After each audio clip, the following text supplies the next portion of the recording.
Hello, I'm Cherry Potts and I run Arachne Press. And we are publishing Meeting John Clare at High Beach by Michael Shan next around Easter next year. And in order to do that, we need to do some crowdfunding because we applied for funding for the next 3 years from the Arts Council and they said no. We are wounded, we are upset, but we're just getting on with life. Minus several books that we can't do. Michael's been waiting a long time, so I decided we would do his book, Come Hell or High Water. Actually, not Come Hell or High Water, because we are treating the crowdfunding as market research. So if everybody goes, and doesn't give us the money, then the book won't happen. So you know what to do. The cover we have not paid for, but we have permission from the artist to use for the purposes of the crowdfund. And of course, part of what we're looking for is the money to pay him. His name's Nigel Smith. He used to live in Epping and he sent us a whole raft of paintings of Epping Forest. And this is the one that we ultimately decided on. Michael's book stayed in because it fits so well into what we do. Our major thematic concerns are place and time and eco-poetry, and it just goes ding.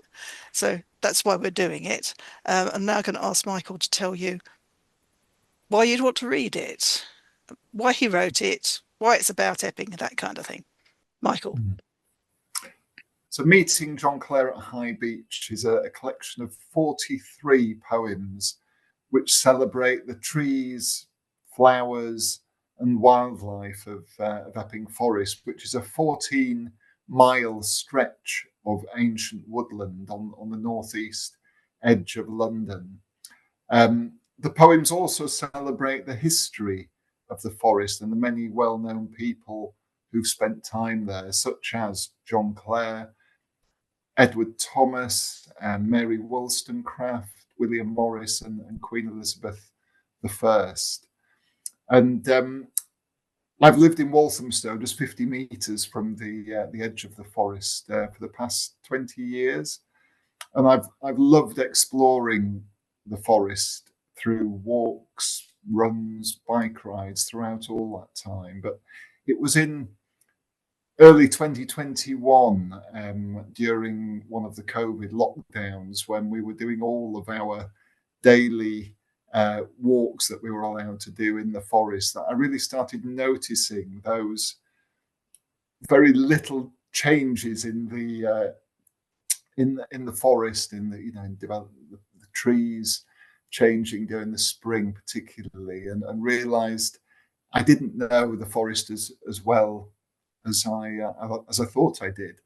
And I'd wanted to write a series of poems about the forest for quite a number of years, and that prompted me to really make a start. One of the things I did early on was to get the tube central line out to Epping and then to walk home through the forest, about 12 miles home, and just looking for different locations to write about.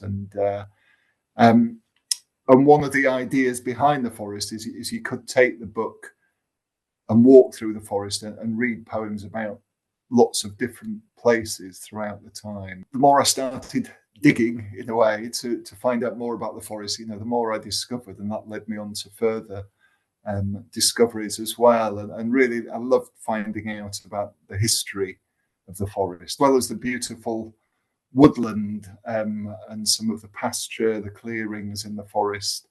There are some beautiful buildings there as well. So I'm particularly thinking of the Queen Elizabeth's hunting lodge, as it's called. It used to be called the Great Standing, and one of the poems celebrates a famous incident when Elizabeth I supposedly rode up the stairs of the hunting lodge on her horse to celebrate the defeat of the Spanish Armada.